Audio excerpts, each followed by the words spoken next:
Oh man, podcasting is just it's so difficult, there's so much stuff to do. I feel like we need a vacation, boys. Yeah, we really need to do something in between these podcasts, I think. Yeah. It can't just all be podcasts all the time. Yeah, I know. I feel like I want to go out and do some own things instead of just podcasting, like go out hiking, something along those lines. Yeah, like work on my skills or, I don't know, just relax. Yeah, maybe make some potions or go shopping. Visit those people we met last week and check up on them or something like that. Yeah. Maybe even like work on my animal handling abilities. Sounds like we have a lot of downtime we need to take care of. Yep. That is true. Mm-hmm. Shoom, shoom, shoom, shoom. Welcome to Tabletop Totality. I'm Frank. I'm Steven. I am Neil. I'm Cody, I guess.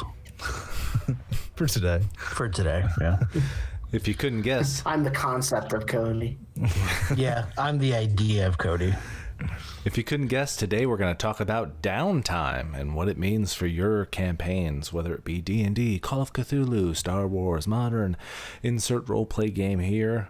So, let's get started.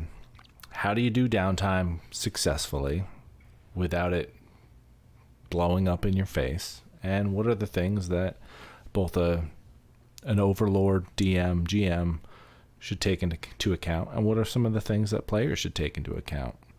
So I feel like one of the big issues, of people at least not realizing the benefit of downtime is they think, like you always think as the DM or whoever's running that game believes it, if they don't keep forcing their storyline or the big bad evil guy, you lose the pressure of it.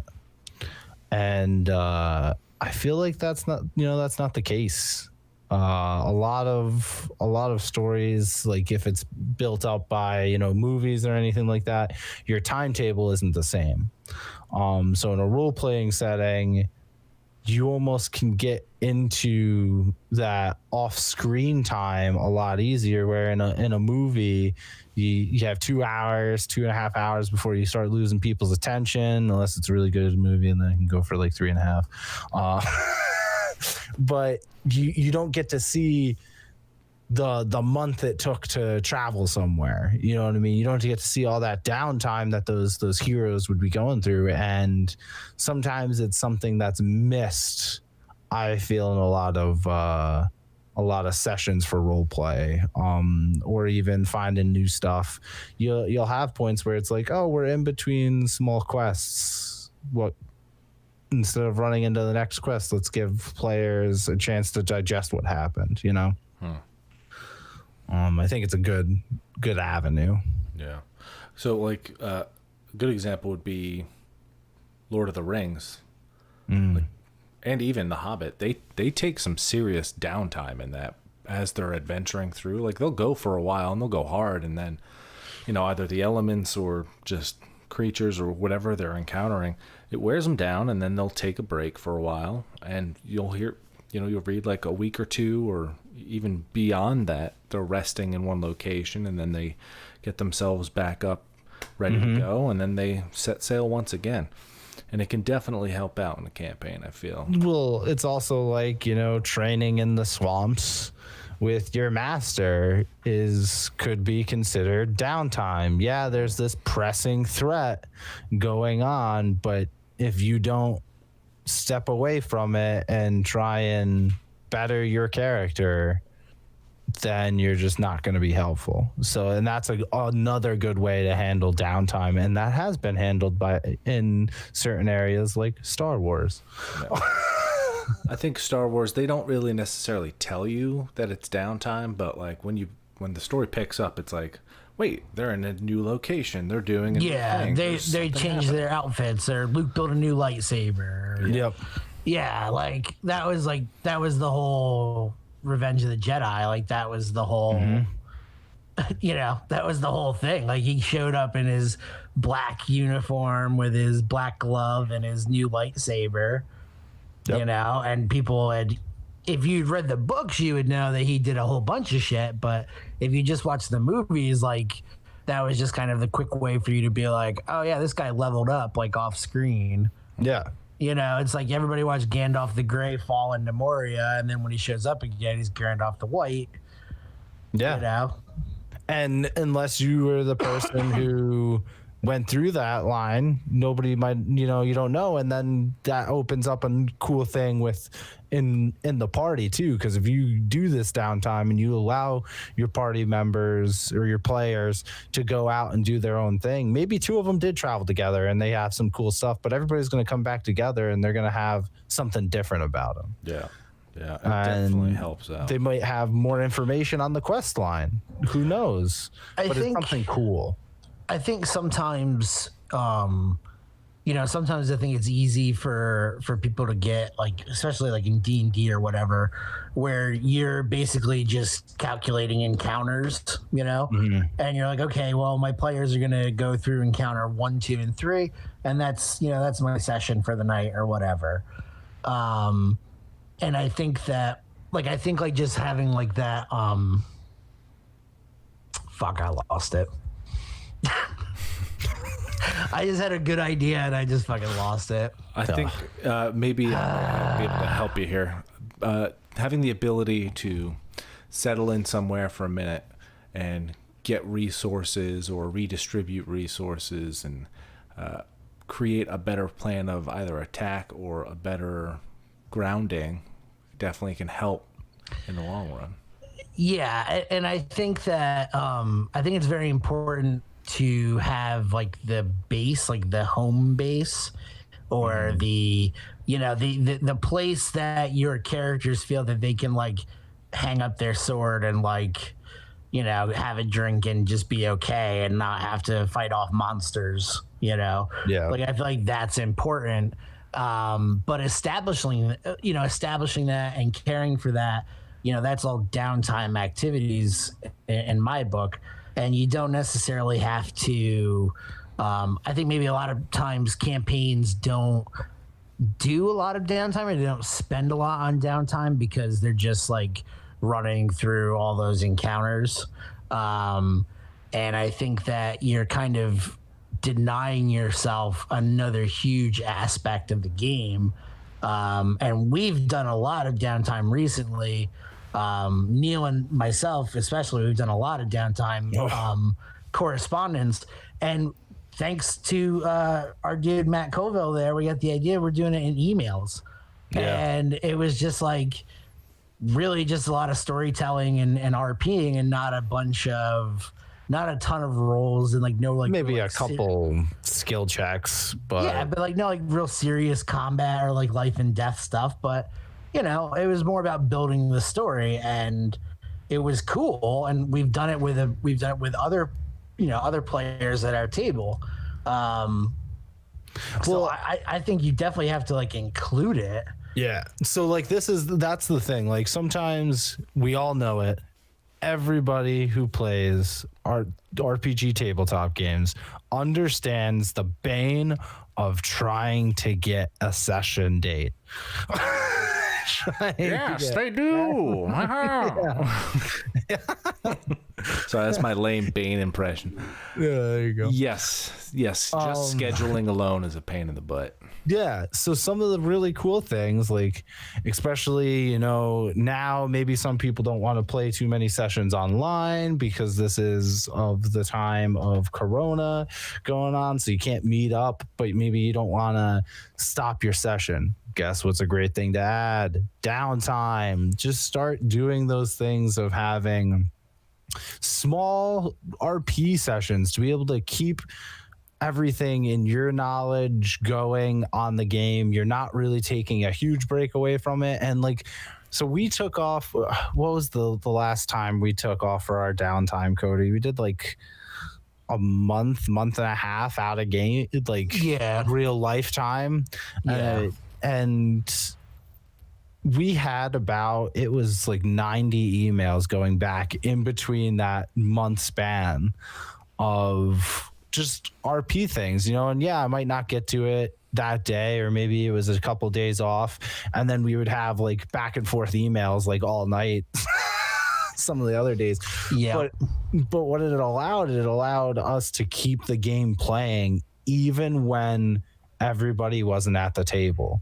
And I think it also allowed that for like all the other players who were in there, because we all then got back after like we had to take that month and a half off for work, whatever it may be, burnout, because that happens very easily with Dungeons and Dragons and other role-playing games, tabletop role-playing games. And we came back and it was like, oh wow, like the story still progressed without moving towards the main plot. Yeah. Which was a really cool thing. Yeah, and I think the downtime allows you to, I think it allows you as the keeper or the storyteller to maybe show things that are maybe not direct plot. They're not like spotlight items, but they're still cool. And it's also a way of like, I use downtime as lore drops. To just be like, here's some more information about the world that you're playing in, that your character's from, and I think it's cool, and I like what you said about how it allows you to still get that progression of the game even though you're not sitting at the table. And we discussed this before, that like nobody wants to sit down and watch somebody like shop for like 4 hours. So yeah, in the same way, like nobody wants to be like, oh, I'm gonna watch Neil's character spar with a wooden dummy for an hour here so that he can up his fighting skill or whatever. Like that's all just stuff that you can do in an email or just a quick conversation. Yeah, and that's like the other thing, because you had sent that video out to a bunch of us when we were playing, and you found it, Matt Coville's video on Downtime, which is really good. And like it can happen anywhere. You could be not focusing on Dungeons and Dragons and you're just like spitballing maybe with a couple of your players. You're out getting dinner or grabbing a burger, playing pool at your local pub, whatever it may be. And you'd be like, yeah, I really want my character to go and travel this, and this. And you can talk about it. And then, maybe you could be like, well, we did have that point in time where you guys were stuck in this area. Maybe you ventured out because we hadn't played in a while. You'd ventured out, went and discovered this place and came back. It's things that can happen while you don't have to be at the table that makes those table moments A+. I also think that it's very important as a means of keeping keeping your group happy, because necessarily not everybody at the table is going to have the same thoughts on every quest or every encounter, or there's going to be disagreements about what people think needs to be done or whatever. But a lot of times people are hesitant to split the party. That's a dangerous tactic, splitting the party. It's something I use against my players all the time.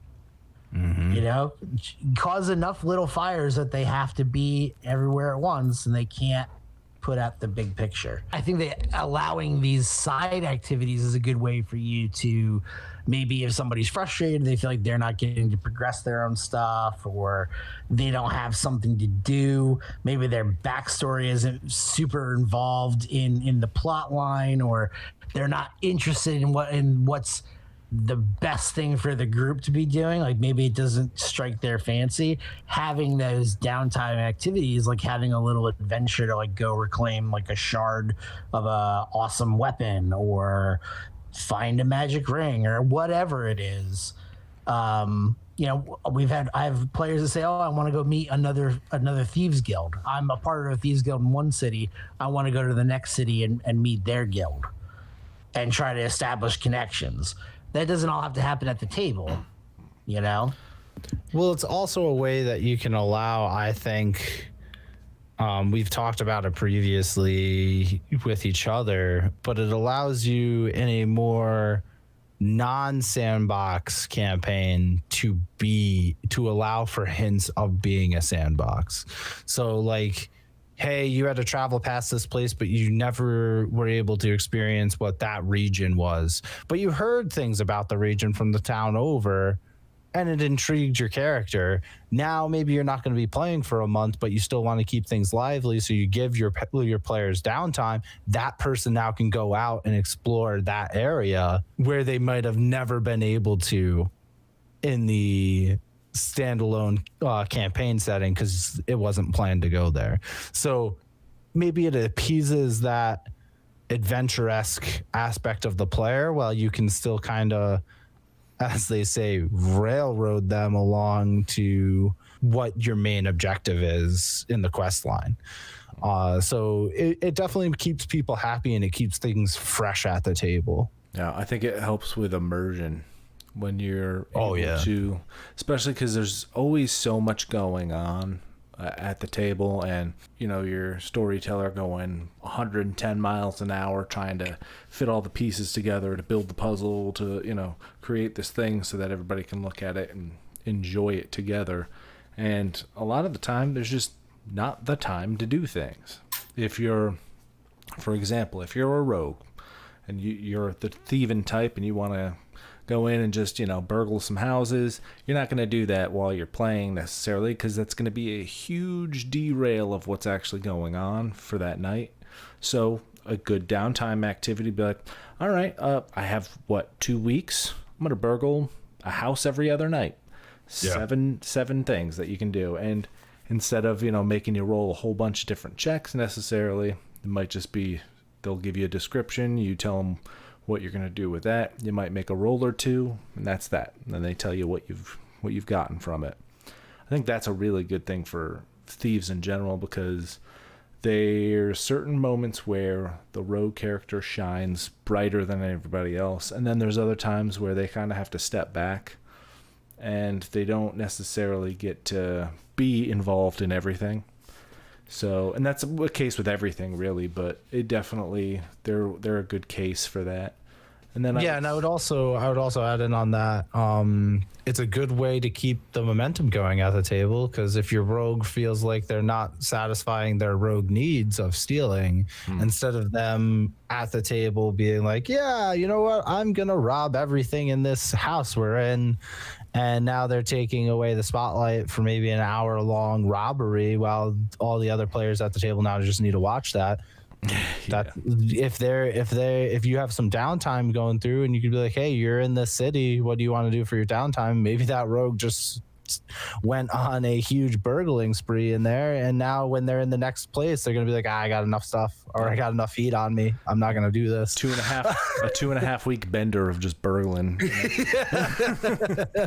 I've satisfied my needs. Yeah, another one is like, obviously wizards are a really good case for downtime. What are you going to do? Well, I'm going to be studying magic, I'm going to be making potions, I'm going to be writing scrolls. If you have downtime, and you are even pre-downtime before you join the campaign, you should be making scrolls, you should be making potions, you should be making things to assist you, whether you're a wizard, a sorcerer, a cleric, even a bard, because those things are going to help you in game. Sure, there's a monetary cost to them, but unlike in 3rd edition of Dungeons and Dragons, the 5th edition, it's not as much, and it doesn't drain your XP, so there's really no excuse for you not to put that in there, because you don't need to spend all day doing it.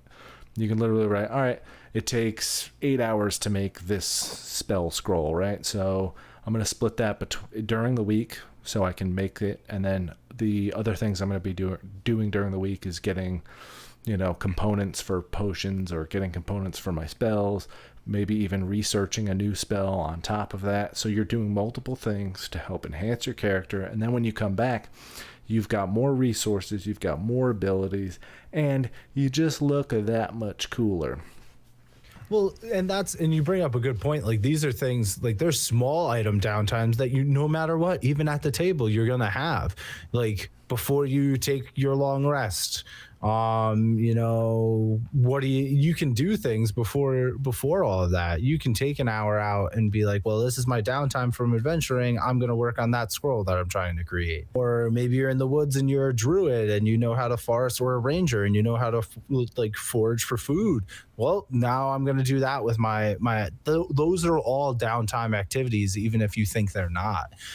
It's anything that you're not having to really, maybe just got to roll a die to see if you complete the check. Those are your more downtime activities. Yeah.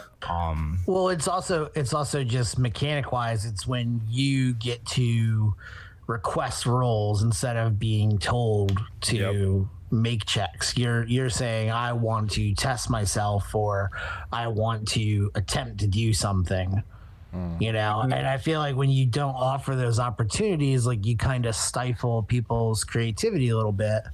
You know, within reason. You don't want somebody to be like, oh, I'm going to create like this like god destroying weapon at level 1, but you know, you can always try. You could dangle but you could dangle the possibility of something in front of them. You could say, yeah, there is a powerful weapon, and maybe you have to get a few levels up and, you know, complete some tasks and you'll get it. Yeah. You know, it's not that's easy. That's nice little downtime stuff, you know. It doesn't have to be like a huge side quest for the whole group, you know. It could just be a one person doing one thing.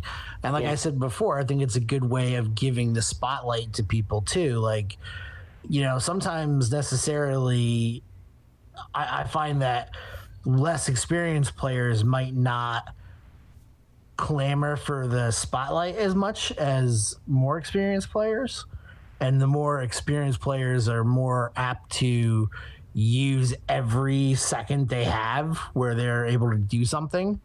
You know, like I'm going to use every action I have available to me.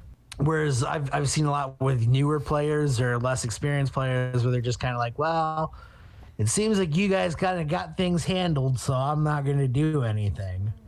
Yeah. Or there's nothing for me to do, you know, because everybody's doing something already. Or I was late in the queue for turns, but I wanted to investigate something, but players have already done it and they've done a better job than I could have, you know. So having that side quest, having that downtime activity might allow you to help those players out or get them a little bit more interested in the game, or even just a little bit more familiar with the mechanics. Like, hey, you can request to do stuff. You can say, my character wants to go and find this thing, or, you know, you don't have to just wait for the dungeon master or the storyteller to be like, this is what's happening. You know, and I feel like that downtime encourages that, like, oh, I can make these things if I want it, or the game doesn't have something, so I'm going to build it. Yeah. In D&D 5e, you can actually use your resting time, like when you're moving from adventure to adventure and you're doing like a short rest, you can use that time to do stuff. Yeah. And that'll add to the time that you need to finish said thing. So you could be pumping out spell scrolls. You could be creating this, that, or the other thing. And it's just going to help you. You could be crafting that suit of armor that you need, you know, when you level up. Yeah. My current wizard in Strahd there, in Curse of Strahd, she while they're walking, while they're traveling, she is trying to make a map and trying to put down like key points and, you know, landmarks and things like that, because she's curious about this place, but also like she's using the opportunity, you know, the time of like, oh, I'm with companions in broad daylight, I can work on something, because still not safe. Yeah, but you know, in her mind, it's like, well, she's not by herself. She doesn't have to pay attention to everything. Yeah, but that's like, just because you're traveling, there isn't just, oh, I either navigate or I make sure enemies aren't. There's other options that you can do. Like if you have a big enough group where, even if it's just like that, there's a group of 3, one's navigating, one's watching for enemies, and you trust them both. Right, I'm gonna do this stuff. You know, or you're traveling in a wagon. Anybody who's not driving the wagon or watching out, what are you doing? You can do a lot, because you don't have to worry about even walking. Yeah, what about a ship? Yeah. You know, like, Yeah. what are those big galleons or something where there's like several layers in the ship? There's a lot of options, and that's a lot of time that now you don't need to sit there and maybe role play it, and you could just be like, hey, I wanted to work on this. All right. And then the DM just goes, all right, give me a couple of rolls and I'll let you know how much you've progressed. You know, When I described that ship, I felt like you like smacked the side of it and you were like, that's a lot of options. yeah. There's so much room, Pioneers used to do a lot with these bad boys. so much room for activities. Yeah, really. So to bounce even off of that, you can do downtime in other games. We've done it in a Star Wars campaign where Cody ended up decking out his armor to the point where it's just like there's not much I can do because I let him do it. So now he can kind of see through walls to a degree, and he can pick up different types of transmissions. And I, as the DM, have to actually roll to see if he can pick up those transmissions, and a lot of the time he can, so he can find out when certain things are about to happen just before they happen. You know, like, oh, guy behind that bar, he's going to double cross us. Light him up, you know? Yeah. That armor is disgusting. Yeah. I'll just say it. You did a good job. But I built it. Yeah, I built it, and I did all the rolls for it, and I spent all the fake money for it. You did a good job on it. It's disgusting. It took from the beginning of us starting that campaign to around when we last left off. Like he had it for 2 or 3 sessions before we took a break, and he was able to do some serious stuff. And you can't just let him work for that and constantly sending emails, correspondence, and things to then just be like, oh, well, I'm going to take it away right after you used it 3 times because it's too good. No, you kind of have to, if it does seem super powerful, you got to talk to them, let them know your concerns, and they have to kind of work with you to a degree, but you did give it to them in the end of the day, so you do have to live with it to a degree. Well, it's almost like I think I was thinking about this. It came to mind because the other day where I was out working, there was a ton of the moths in the trees making their huge nests, like their big web nests. And I remember that the last time we had like a very big infestation of those, that some of like the wildlife like protection people like in our state release these large black flies because the flies go after the moths and like eat their larvae and stuff. And so then after we had the huge swarms of black flies, and everybody was complaining about having the black flies, so they introduced something to deal with that. So that's kind of like an analogy for, like you're saying, like the armor I made. Because if you don't necessarily talk to that person and say, hey, listen, this thing's a little overpowered, or it's broken, or was I drunk when you showed me this? Like, why are you able to do these things? And you just try to counteract it with being like, oh, well, his armor does this, so now all of my guys' armor does that. And then it's like you're getting into like an arms race, you know, where like things are just going to get out of hand. Yeah. Oh, you use a whole belt of grenades? Belts of grenades are illegal now. Hey, to be fair, I have been using belts of grenades in Star Wars since I've been playing Star Wars. Yeah, and it's about time that it... I remember the one campaign... So now the Empire cannot have belts. Yes. All their clothing are beltless. Well, and that's the funny part, is that I literally had to get to that point where it was just like, I can't give him... What's the variable? It's not the grenades. He can have grenades. He can't have belts. You know, because if he gets belts, it's eight grenades are going that direction. Like, fuck, man. Like, not to mention that character, like his demolition skill is just nasty. Yeah, dirty. Like he can make basically frag grenades on the fly, just like with just like no supplies. Yeah, well, and that older edition of Star Wars that we've been using is not my favorite. Everybody knows that I have a huge, just hatred for it to a degree. There's stuff I love, but there's stuff that I'm just not agreeing with in general. It's just one of Frank's many vendettas. Yes, many, and I will get my revenge. From there, you know, you kind of gotta work with it a little bit.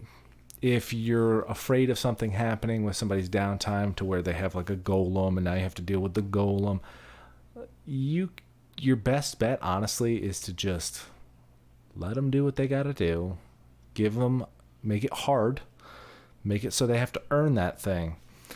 Don't just take it away from them once they have it for a little while. That's kind of... No, because that's like cruel, Mm-hmm. It's like, well, why should I even work for anything now? Right. You've basically shown me that for me to put in extra effort into this game is not going to get me anything. Mm-hmm. So there's no reason for me to put in more effort than what I was putting in. Yeah. So when it comes to stuff like that, you definitely got to sit down, especially if they're building an item or building this, that, or the other thing, and really talk through what's going on.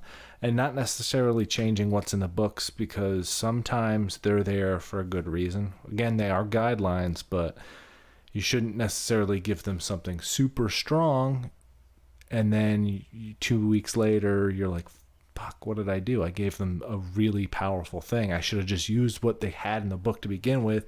There's a reason it's the way it is, because it's usually balanced to a degree. Well, here's another option. Is so in a game that I'm running, someone is about to come into possession of a piece of technology that is way far and above and advanced what is currently out there, and it will be the only one of its kind currently. Laser sword? No. So when this thing happens and this character has this thing, like, they're going to be super stoked about it, obviously, and they're going to be wanting to use it. But like I said, there's only one, and it's going to be very noticeable, and people are going to see it and they're going to want it. So that's something that you can, like, if you were going to introduce like firearms into your campaign, like if you're playing like a D&D or a more like traditional medieval feudal setting and you were going to introduce firearms, that's kind of a good way of doing it, where it's like there's one. Like somebody has a pistol, like it's a culture that's discovered this one thing. Yeah, and if somebody gets away and they know that you have it, you have just got yourself a nice big hit on your head. Yeah. And everybody's going to be coming for you. So yeah, have that thing, enjoy it. But also remember, there's sensory things that come into it. Like, if you're the storyteller and they're using the gun all the time, like, it's going to create a loud bang. That's going to have an effect. There's going to be the materials that they need to use everything. So metal might be something that they can get their hands on, but they may not be able to always get their hands on the proper chemicals to create the gunpowder and this and that. And there needs to be an assembly process. If they fail the assembly process, it's just not going to be good for the weapon in general. If they don't get good ingredients, that may not be a good thing for them in general. But once they do have a good version of these things, you gave it to them. And you should give it to them, but also remember that you can use that to your advantage, like Cody was saying. Well, yeah, you're going to draw attention, even if, you're a knight and you're walking in, you have all this shiny armor and it all has jewels on it because you want to show your rich. Well, guess what? The local Thieves Guild is now marked you as a high priority target because they believe this person's going to have a lot of stuff. And now you might have to re-adventure back to get your thing after being fought and maybe somebody taking it from you. Yeah. So maybe it's just going to take more time. And it just teaches you as a player to be like, all right, maybe I don't need to I killed this thing, and in its stash and its lair it had 10 diamonds, and I decided to put all 10 diamonds onto my armor. Maybe that wasn't a good idea. It's kind of just like when Bilbo got back from Erebor, from the Lonely Mountain. Yeah, because when he got back to the Shire, like, he was wearing strange clothes and he had been to strange places and he looked different, and the hobbits were very, like, everything outside of the Shire is poo-poo. So, they thought he was strange, but they also knew that like he had been to these places and he had gotten money and all that. Yeah. Yeah, so some of his relatives came out of the woodwork trying to get some of that stuff. So it's like the same thing. So it's like if you're walking around like parading like, fucking Glamdring or Excalibur, like people are gonna notice that shit. Yep. You might get a cult following trying to make you their messiah, and now you have to decide what's going on there. Well, it's also, it's also just kind of like, I don't know. It's you just have to find that nice balance, because even though it's great that you can do all of these, like we were talking about, like crafting things and side quests and all this, it's also very easy for you to overcomplicate your game. Yes. And if you're not in a position where you can actually afford to spare the mental time and effort you're going to need to do these side quests, or to make it at least enjoyable for the players that have to do it or want to do it, like, I think you just have to know your game well enough before you can start adding in all this extra stuff. Yeah. And it could but like a lot of that downtime again could just be simple. Instead of buying my spellcasting ingredients, I'm going to collect some stuff and do a couple things to soak it in magic to make now them better materials. And that's just saving a little bit of money instead of spending it out, but you're spending the time, Yeah. And I think simplification when it comes to that is, it's just like what I was saying about like with the shopping stuff, like just give me a list of what you want and I'll tell you if it's available or not, and I'll tell you the price, and then if you can afford it, you can get these things. Yep. And that's, it doesn't need to be anything more than that. I don't need to have, if I have 5 players at the table, I don't have to have every single one of them come into the shopkeep and say, well, what do you have? And I have to rattle off everything. Like, just tell me what you're looking for and we'll go with it. Yeah. Yeah. And being prepared for the downtime when you come back is very important for a player, because we've had situations in the past where, hey, you got a month or you have 2 months downtime. What is your character doing? And unfortunately, we've had situations where people come back and they didn't do it, and you've told them a bunch of times, and it's like, well, I'm sorry, but I'm not going to let you do a whole bunch of stuff when these two spent, a lot lot of time coming up with absolutely. And it's not being I've had to be in that situation before where I've had to say yes to somebody and no to somebody else, and it sucks, but at the same time, like, it's not fair to the people that put in all that effort and all that work. As long as the offer was to haul, you made your decision. Now you got to lie in it. Just because now you see what cool stuff they did, or you hear some of the stuff that they found out, and you're like, oh man, I really should have done that. But now you're at the table and it's been a month and a half. Nobody wants to sit there for your RP of your downtime. They want to finally progress the main storyline that everybody's really just been waiting for anyway. Progress it. Yeah, so utilizing your downtime and enjoying it helps the buy-in. It's going to help people immerse themselves, and it's going to make everybody want to continue doing it, because all this extra time is great. This is not to say that you have to have an entire campaign outside of your campaign with an individual so they can do all this stuff. Simple, quick rolls, things of that nature. It's going to make your life so much easier. You don't need to account for everything. If I want to get this thing from this location, or I want to find this, or I want to make this, or I want to do this, 1 or 2 rolls. If they're spending a month to make armor and they fail the roll, you don't necessarily have to say, well, you never made the armor. It could just be really crappily made, chintzy, and they have to work on it some more, but they can still use it and they can still. Well, even if they botch the last bit of it, you could be like, "Listen, it is armor, but it's not fitted properly." Mm-hmm. You know, or some of or some of the rivet work is not correct. Like, it can only withstand so many hits. You know, you don't have to just poop on people. Yeah. You know. Yeah. You took this month time getting all these things and these items, and you messed up. You blew the last roll, so yeah. So nothing. all that's wasted. Yeah, your life is hell. No, like this isn't the Gygax days. You don't have. I know this is treason what I'm about to say.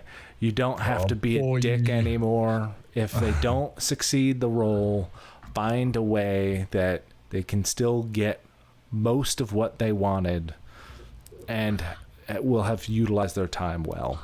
Yeah. You can't change the dice. The dice gods have decided. They might ask for a reroll. We use a reroll one. Everybody gets one a night. You can reroll any number that you roll, right? That's just a house rule. Let them use it on their downtime if they want to. Like, sure. Well, you have, if you're playing 5e, you have the new thing of inspiration. Maybe you did something really cool. DM gave you an inspiration point, and now you're in your downtime, and you really botched a roll that you wanted to do. Let them use that inspiration. Yeah. Now they get that reroll, and guess what? Now that means they can't use it on your boss. I love using my inspiration. Yeah. So an interesting thing. I don't give it out, but I love using it. Yeah, you don't give it out. You're terrible with that. Is we used to be of the dynamic of XP points when somebody does something cool. Yeah. Now they have inspiration. I would totally use that over the XP thing. Oh, 100%. It's, I also understand why they only give you one per, like, every awesome thing that you do, because in older games, like the Star Wars game we were mentioning, you can get light side and dark side points, and they kind of function the same. And, eventually you just have so many, it's like, well, what does it even matter? Yeah. But when you have one that you can affect something with, that's cool too. And remember, if you use that reroll and you still, like, you rolled a 1 two times in a row, that's fate. All right? Yeah, that's the dice gods have determined. Yeah. It's time for you to go. I was playing a Fallout style campaign in college with two of my buddies, and we were driving down the road, and I use this scenario all the time ever since it happened. We were driving down the road, and this orc pops up with this freaking, rocket launcher, fires it from the top of this building, and he's roll a drive check. All right, I get a 1. I'm like, shit. Well, we have rerolls, right? He was like, yeah, absolutely. You can use your reroll for the night. I rolled again, and it was a 1. He was like, sorry, dude, you're fucked. Like, that's that. And we get hit with the rocket launcher. The truck goes flying, tumbling around. We got murdered. It was great. But that's just what happens. Yeah. That is what happens. That's the way the game works out. Sometimes shit sucks. But use your rerolls if you can on your downtime. Make downtime a thing. It'll definitely enhance the campaign. Yeah. Yep, and failures like that are the reason why, stories like that exist. If that's something that you have to accept with these games, is that you have to accept your failures, because if nothing else, it gives you those kinds of stories to be like, hey man, this happens sometimes. And that's I just feel, I'm sorry to cut you off, Neil, but I just feel that it's like, this is a very cookie cutter way of looking at stories. It's like, oh, like the good guy always has to win, or like there's treasure at the end of the rainbow, or there's some reward for doing something. And it's like, that's not how all stories work. Like, yeah, you know what I mean? The idea that heroes never die. Right. It doesn't make a good story if the hero never dies, or if the hero dies and passes on the torch to somebody else to carry it. You know what I mean? Like, well, yeah, it's like, that's like the quintessential like Beowulf. Mm-hmm. It's like, I was this great hero, and now I'm passing it on. Mm-hmm. Yep. And I'm gonna just become a legend. Yeah. But still had some weaknesses or whatever. But that's not really related to our downtime talk. I just think that you know, allowing the downtime just allows you to make your world so much more real and vivid, you know? Yeah. Yes, lived in. Yes. And Yes. I think a thing that people tend to forget, especially when they're playing either, Dungeons and Dragons or whatever, especially when there's a lot of money that you're giving to the players, is they should be investing in the communities that they're in, so this way they can get more of what they want. So, because that's how like economies work and stuff. You got to put money back into it to get better things out of it, right? Yeah, that's like the whole Skyrim, like, oh, I'm going to invest in this business, and now I get better prices from them. But they're able to get more stuff because I just bankrolled them. Yeah, and the more your players do that, the better. And if they take like this tiny little village off East Bumfuck and then they turn it into something gigantic, because every time they get money, this is their home base. They're constantly just putting money into the system, and that's why they're adventuring for whatever reason, but they're helping some community advance. They're going to get awesome benefits from that and better downtime. And that's kind of cool. Like we're doing in the Talaraxi campaign, like the players have a guild that they're a part of, and they are actively investing in the guild, and they've opened up guild locations, and they have hirelings, and they tend to guild business and stuff like that, like on downtime. But that's kind of like what I was talking about before, like having like that home or that base of operations, just having those extra aspects of the world makes it so much more real and just more immersive, Like it's the same way like when you talk about like when you're making a city or you're making a place for your game, like don't just think about it in terms of, well, it's got walls and there's a couple buildings and people live there, but okay, well, why do they live there? What brought people there? What's the main commodity? What's the, what's their biggest resource? What's the danger? Like what stories do they have? And if you keep doing those kind of things, it's just like with this downtime, like you just keep offering these little slices of your world, like it just becomes so much more of a real thing. Yeah. You can turn a one shot into a long running campaign that way. 100%. Because they'll be like, well, let's just keep going. Like, and let's say you're just running a sandbox style campaign. They love these characters because they played a one shot. They fell in love with them and they want to keep doing stuff. You don't need to know everything. They don't need to go everywhere. They can just say, all right, well, I'm going to give you guys some downtime. And even while you're playing, you just say, I'll give you guys some downtime right now. Okay. They'll make lists. They'll figure some stuff out. They're flipping through books. Here's what I want to do. All right, cool. Boom, boom, boom. And that gives you time to think. Gives you time to think, all right, what's going to happen next while they're doing all this stuff. They're in this town for like 2 weeks. What can I do? And it even works in the opposite direction when you're on downtime. That's like Cody said, the lore drops. Like, you don't have to know the lore off the top of your head. If you know some of the basics and you're playing the game, it's like, all right, I'll give it to you in a lore drop during downtime between campaigns. So they're off working, they come home, they open up their email, and now they have a pamphlet of everything they need to know about this thing that was in this book, and potential weaknesses, potential, things that might be considered rumors or whatnot, like what's true, what's false, and let them decipher, let them pull out what they want and let them use it on their own. They don't need to know everything about it when they ask, especially if you're not dealing with that threat or that thing yet. Yeah. And always throwing in red flags it, and false information is a good idea.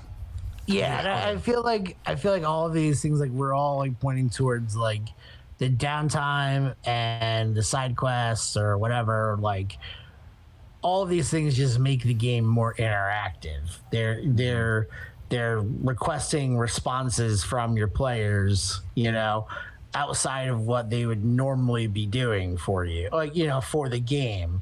And it allows them, like I said before, I think it allows you to have somebody have the spotlight for something, or put groups together that maybe normally wouldn't be together, You know, like maybe the paladin and the rogue have a little bit of a RP sesh. a what?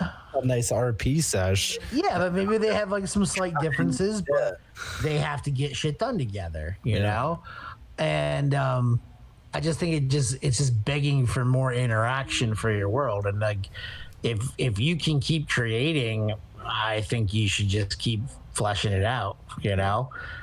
You get to that point where you get like a Tolkien thing going on where you got names of wine and tobacco and songs and histories and all sorts of stuff, you know? And also, like, when you're playing in general, and let's say you're trying to build tension, a little's going to go a long way, right? But when you're doing these downtime things, that's where you can put in more of an explanation or more detail for it. And like I said, you don't have to have, like, the NPCs pushing around the main characters, like, physically in your gameplay, but maybe in the side stuff, it's like, yeah, they're getting pushed around, or they see more of these things happening, and you're building the drama both in and out of the game to the point where it will break in the game and things will happen and they will cause a change. You know, a little goes a long way, and if you spread it amongst a bunch of different avenues, like, you're gonna get them to buy in. I know there's NPCs that I hate, right? And I play a character, he's a barbarian, his name's Kruskenthok, he's a pirate, and I build up even my list of enemies as we go along. Like, oh, I don't like the attitude of that NPC, I'm adding him to my hate list. And then I actually do things against them. And I'll do that in my downtime. Like, I'll pay somebody. I'll be like, all right, over the next couple of weeks, I want you to go from this location to this location and give this guy a hard time. Or to do this for me, like steal something from them, break into their house, whatever. And yeah, it's not necessarily the best thing I could be doing with my funds as that character, but I'm a pirate. I don't care. I'm gonna be on a boat next week. Like, who cares? Yeah. But that's also stuff you can do where it's like, you can put a hit out on your downtime. It's like, yeah, I have all this money. Like, I don't like this person. They've been causing me and the party harm. I'm going to put a hit out on them. And if that hit fails, what happens next? Drama. Yeah, like, exactly. You're building up to something. It's kind of a tangent, but No, but like, that's the thing. Like, downtime can benefit and it can hurt. Yeah. Is there anything anybody else would like to add? No, I think I'm good with it. I just, I think that it's just giving yourself more and more opportunities to just keep creating, and I think for sure. if it encourages your friends at the table to do the same, it's worthwhile. If you're on like a railroad style campaign, this stuff can definitely help on the outside to kind of flesh it out and make it feel a little less, on a specific track. Well, yeah, and I mean, like, that's something that we've had to do even with running like pre-mades. Is sometimes pre-mades can be a little clunky, they can be a little railroady. So either you have to be good at filling in the blank spots, or you have to make things, work. And we did it with Tomb of Annihilation. We were running that, and a great deal of what you guys have done in that game has not been pre-planned from the game. It was stuff that I tailored to fit your characters. Yeah. To make your characters give a shit about what was going on in the world, to undertake the quests. Instead of just being like, you have to do this. This is it. Yeah. Yeah, and making, you're not necessarily making people participate in those certain aspects. You're just kind of like, here's a whole bunch of stuff that you should be aware of, but you don't necessarily have to deal with it now. But the frost giant that's trying to murder you and your pet triceratops, you should probably deal with that one right now. It's like, okay, yeah I'm going to deal with it right now. Poor Ubags. Yeah, I love that triceratops. So I think that kind of wraps it up. I guess we'll just, take our leave and get some downtime in. Yeah, let's go get some downtime, guys. Let's go, like not do something for a little while. I'm gonna go scribe some scrolls. Yeah, yeah. Let's go expand the world a little bit. Okay. God, don't do your downtime yet. Sorry. Thanks for listening to Tabletop Totality. Check us out on our website, www.tabletoptotality.com. Become a patron on our Patreon. Enjoy.